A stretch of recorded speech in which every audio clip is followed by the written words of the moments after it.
The fate of 21-year-old abductee Azurfa Lois John lies in the balance. Leader of the terror group that abducted some of the Abuja-Kaduna train passengers on March the 28th this year has threatened to forcefully marry Lois, who is the youngest remaining victim of that attack. Tukur Mamu, a media consultant to Sheikh Ahmed Gumi, a Kaduna-based Islamic cleric, made the revelation after he gathered from reliable sources that one of the top commanders of the terrorists is in love with her. Mr. Mamu, who has been at the forefront mediating for the release of the victims, called on the federal government and the Christian Association of Nigeria to take urgent steps to ensure the release of Lois before her case becomes like that of Leah Sharibu.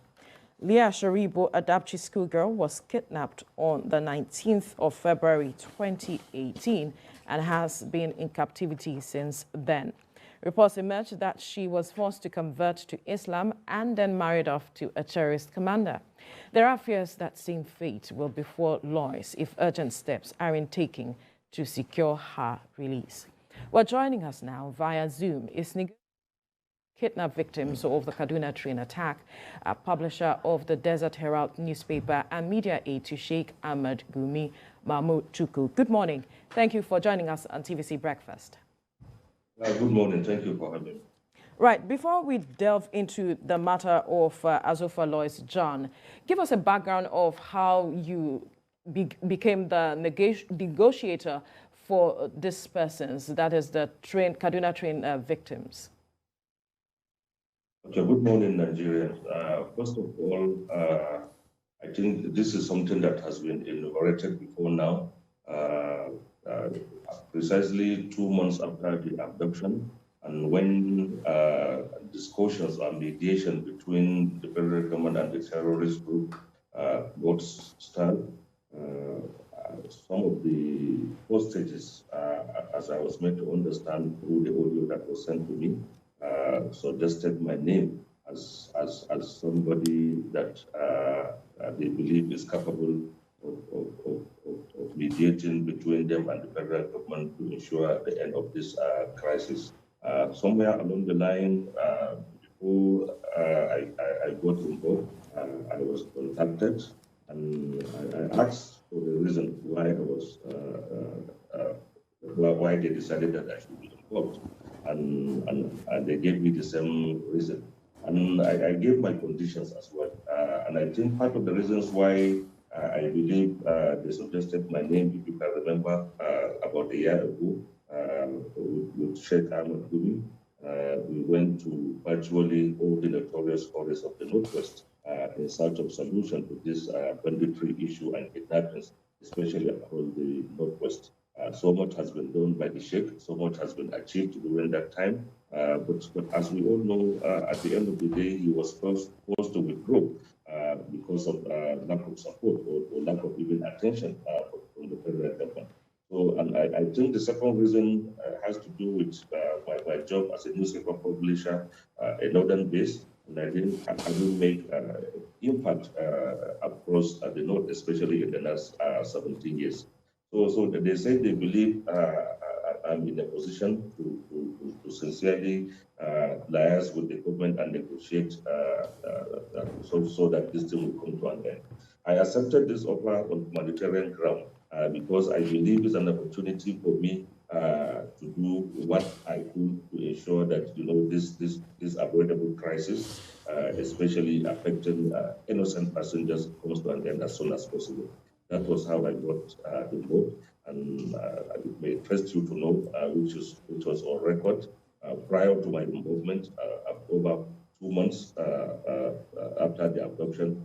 There is no progress at all, apart from the one person and then the pregnant woman that was released. It was after I got involved that in 8 days we were able to negotiate the successful release of the first 11 victims of the train attack. And subsequently, virtually all those that were released, I was in one way or the other instrumental to it.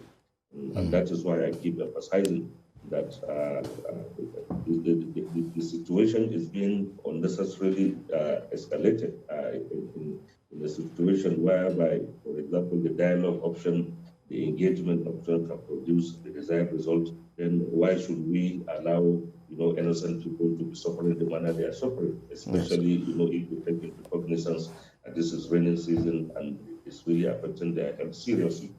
Yes, Mr. Mamu, I would have loved to personally know who suggested your name, because you've used suggested your name. I would have loved to know the government suggested your name. No, honestly, the suggestion has nothing to do with the government. It is the hostages themselves. It is the hostages themselves that suggested that I should be contacted. I have this on audio. One of them was released last week.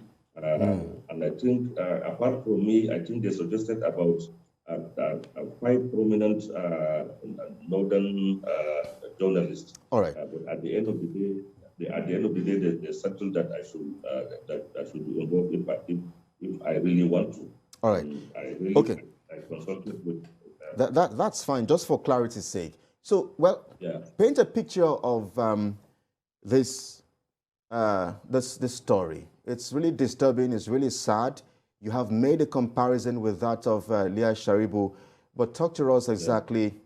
What have you seen? What have you heard?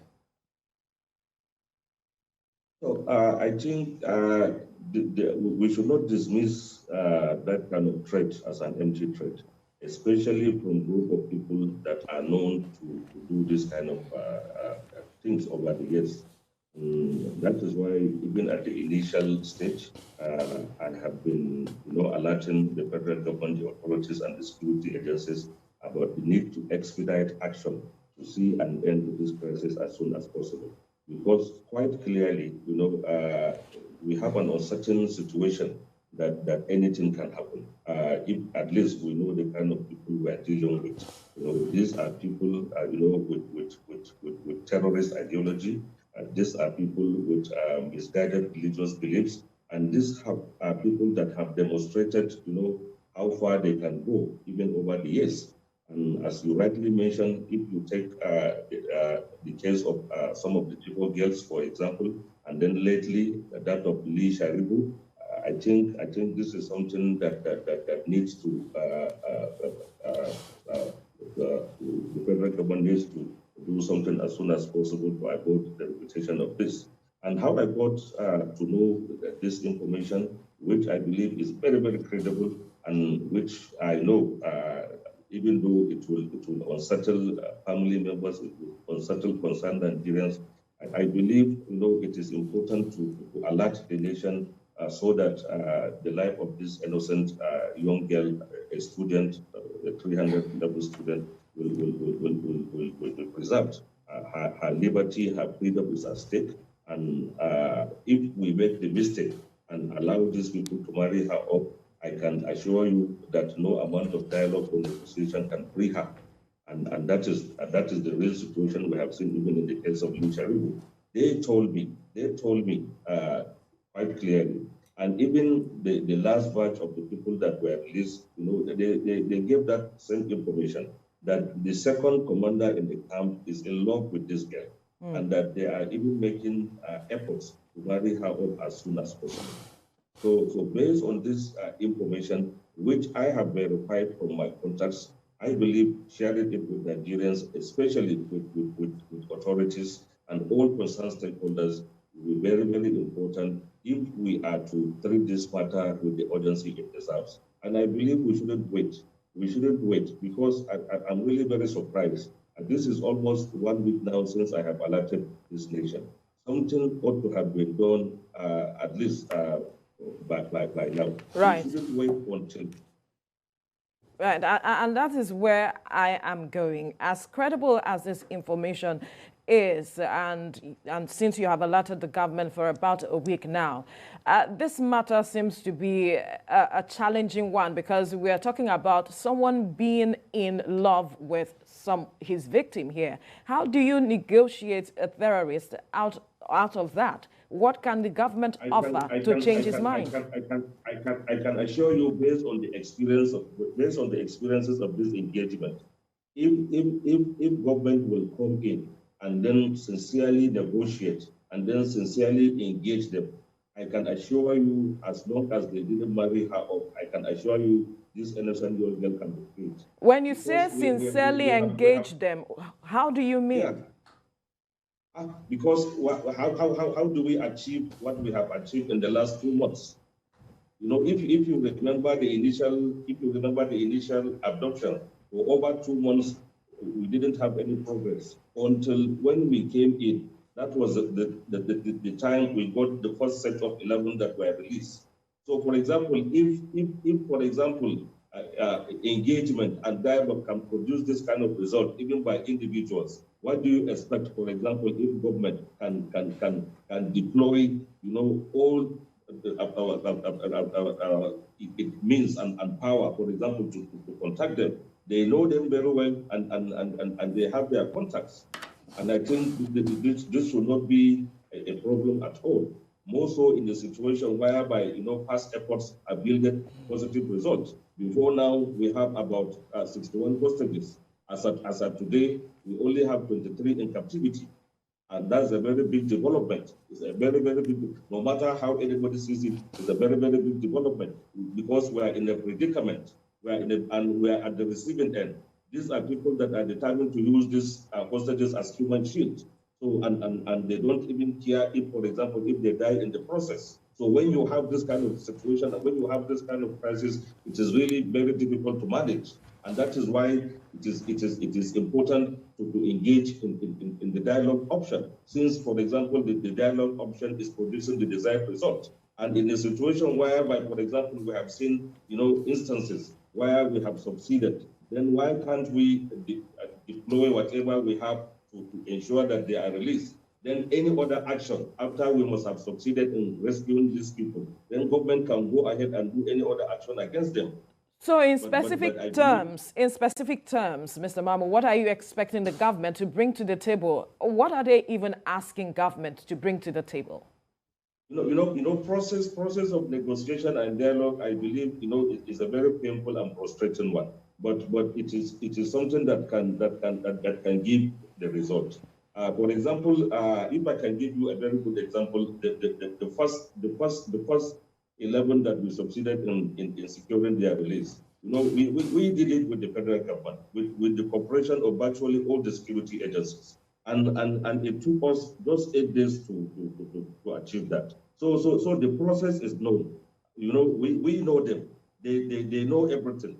And government is in a position to do even more than that, I can tell you, in this circumstance. More so in a situation whereby that military option cannot even produce the result. Because I can tell you, if military action can secure the release of these innocent victims, they cannot be there for almost 5 months now. So for how long do we wait as a government? For how long do we have to wait until, for example, the uncertain start to happen? I think this is the time to take necessary action. Then thereafter, as a government, you can use all other options, to deal with this kind of crisis. But in a situation whereby we allowed people to get sophisticated weapons, we allow free movement of terrorists from the northeast now to the northwest. In a situation whereby we cannot control our borders, in a situation whereby the level of poverty is increasing, in a situation whereby with little amount you can recruit terrorists, especially in the northwest, in a situation whereby that there is endemic corruption, in a situation whereby the drugs are coming from all angles, and coupled with the fact that this terrorist group now have assimilated with the local Fulani bandits, we are in a very big crisis. And I can assure you that even if, for example, today we have succeeded in securing the release of all these 23 victims, this is not the end of the crisis. Vulnerable people will continue to be affected by this crisis. And that is why I think we have to consider the use of the carrot and stick approach in solving this kind of issue. Where we need to use military approach to address most of these issues, it is very, very much recommended. And where we need to deploy diplomacy, to achieve results, I think it is in the interest of the general public, especially All right. citizens that are vulnerable to attacks every day. Yes. I mean, Mr. Mamu, I was just going to get to that part because I understand you're also a media consultant to Islamic cleric Sheikh Ahmed Gumi, who has always called for this kind of approach which you're asking for. I mean, but it doesn't seem to go down too well with many Nigerians, especially those who have gone through this traumatic experience, those who have had to lose family members, who have had to deal with this kind of situations. I'm not sure they would be very pleased to hear you say the government would need to take such an approach, the carrot and stick approach. Okay, my brother, if you didn't take this approach, how do you do as a government?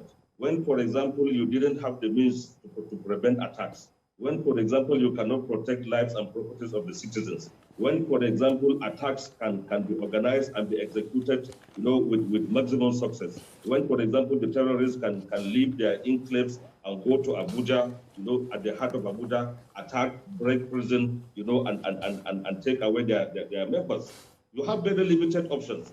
If, for example, we have the capacity to contain them, to contain any impending attack, if we have the capacity to protect lives and properties of citizens, if we have the capacity to stop kidnappings for ransom, if we have the capacity to ensure that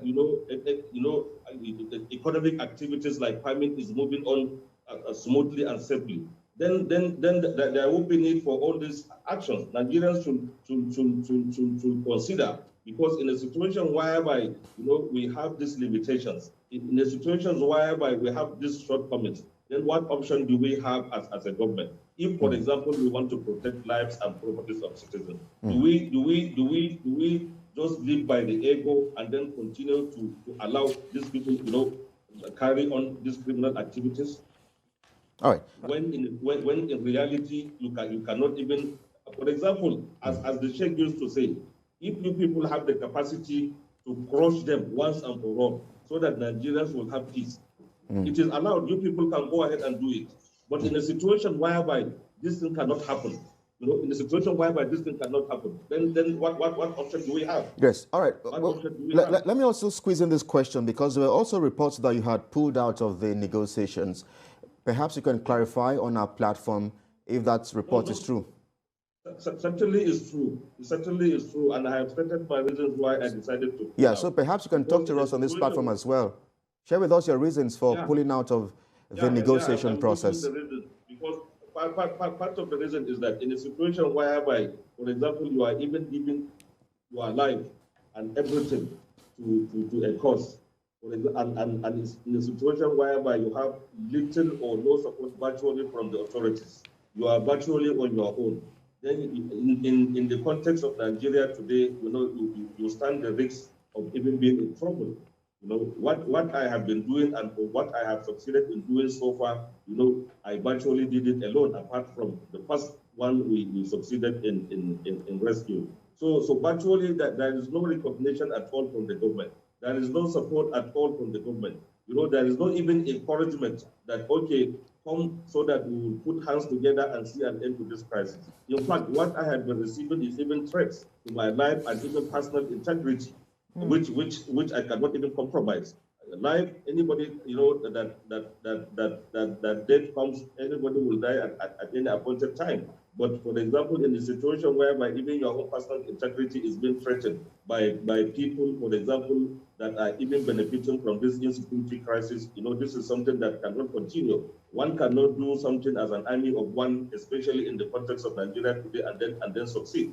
Some people are really not happy with what is happening. Some people, whether we like it or not, they don't even want this security crisis to end. Some people are benefiting out of this insecurity, whether we like it or not. And that is why, the amount of failure, is very glaring. And that is why, billions of dollars, have been spent over the last 7 years without commensurate results. We really need to ask serious questions, because who are those benefiting from this insecurity crisis in Nigeria?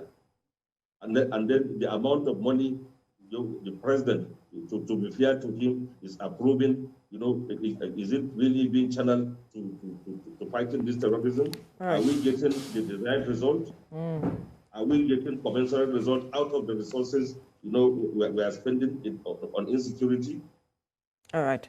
It's unfortunate that the government is not recognizing your effort, as you have pointed, but there are certainly Nigerians who appreciate what you are doing. But let's consider this aspect to this matter now. Have you considered that perhaps the government may also be looking at the aspect of not trusting the bandits to deliver on their promises? Because according to one of the reports or interview you did, you were quoted as saying that within 48 hours, these bandits or these people changed their mind. And perhaps that might be a factor that the government is also considering, and why it is not acting as quickly as you want them to. Well, when you are dealing with this kind of people, first you have to be diplomatic in your approach, and then secondly, you need to exercise a lot of patience, and then thirdly, you even have to expect disappointments from time to time. But the yardstick you will use in measuring your success, are you achieving even little result, or you are not even achieving it at all? And it takes time sometimes to build confidence. It takes time to build trust. The first time I started this thing, the confidence I have and the trust I have has matured to a level that I can even plead with them and to for example, drop the idea of plan to execute these passengers. 3 times they gave threat that they will start executing them. I single-handedly, begged them, in fact, even crying on phone that they should please give peace a chance, and that has succeeded. So, if for example, we will have one or little disappointment or lack of trust in the process of negotiation and engagement, you cannot dismiss that to say that, okay, I will not even discuss completely with these people. Because we have, as I said, we have very limited options as Nigerians. We have very limited options. More so in this kind of crisis, where these people, have acquired so sophisticated weapons, and they are inflicting harm on the society. They have threatened the security. For example, now even on the issue of economy, how much have we invested on the rail business? It has been grounded now for almost 5 months, and due to security concerns. And I can assure you, if we did not discuss and then resolve this issue, I can assure you that the train will not even move. And even if it moves, nobody will even patronize it because it will not be safe. So I think if we have Nigeria have done that before. Before now, we have lots of crises in the Niger Delta, a lot of bombings everywhere, kidnappings everywhere. But we have a security in the Niger Delta now. The pipelines, that are there. Is it the might of the military that is protecting the pipelines? It is the same people that the federal government engage, and they are paying them to do these services. The contract of Topolo has just been renewed, and it has to be so because we need the security. So, for example, if you can really engage these people, definitely you will achieve the desired result. Right. We are not doing it as a sign of weakness, but for the protection of lives and properties. Well, let me take you up on something, because we discussed this yesterday, and we understand that women and children are more vulnerable. So one would expect that in the course of your negotiations, perhaps the women and children who were kidnapped should have regained their freedom, because they are the most vulnerable, or they are more vulnerable. From the video we have, the file video that was released, I think some months back, which we are running on the screen while the interview is running, we can see women there who are even nursing mothers. I wonder why they were not released or given priority. Don't forget that we are dealing with people that even don't value human lives. We are dealing with people that believe that our life our life is even justified for them to take. So, if, for example, they have that sympathy, if, for example, they have that sympathy, I don't think there would even be basis for them to even attack the train from the first place. Not to talk of, for example, allowing their victims, the youngest, the one that was released about 2 weeks ago, the family of 6, she's just 1.5 years old. So for example, people that have that sympathy or value of human lives, they will not even engage in this kind of criminality. And that is why, engagement, education is very, very important. Because when you go deep into discussion with them, you will understand that honestly, these people, needs even a lot of education on so many aspects, the religion part of it, and then even the Western part of it. And that can only be done by the government. If you want to achieve that, definitely we have to go to the root cause of the crisis. If we go to the root cause of the crisis, I think addressing it in a very diplomatic way will not be a problem. And I can tell you that is why I even said, okay, if the federal government, for example, think that okay, these people cannot be trusted, I believe let them just give me the mandate and say, okay, we give you this mandate. We want you to discuss with them to see that all these innocent passengers that are still in the forest are released as soon as possible. I believe I can do it. And I believe if, for example, people like us can have this opportunity, especially backed by the government, for them to know that, okay, this is what we are doing. Because what most of us, are not comfortable with now, you cannot continue to operate, as a single entity at once, especially when, for example, there is no that cooperation from the government. Anything can happen, and you will be liable to your actions. So I think many Nigerians, I think can do what I'm doing, or even do even more than that. But in a situation whereby the support is not there, in a situation whereby government cannot reach out, in a situation whereby people that even sacrifice their lives to do what many in government cannot do, that is why the issue is. The time we visited the forest with Chef Gumi, we encountered so many challenges. We even did it at the risk of our lives. Mr. Mamu Tukur, I'm afraid we have to leave this conversation here now for want of time. But we must thank you, the former negotiator for kidnapped victims of the Kaduna train attack, publisher of the Desert Herald newspaper, media aide to Sheikh Ahmed Gumi, Mamu Tukur, for your time on the program. Okay. Can you give me just 1 second? Please, it's very important, at least to plead to the federal government to please expedite action on the case of this young lady. It is very, very serious. It is very, very important for the federal government and CAN to take immediate action to rescue this girl. It is very, very important. History and posterity will not forgive us if we did not take action on this serious matter. And that's a fine place to leave it now. Thank you so much for your time.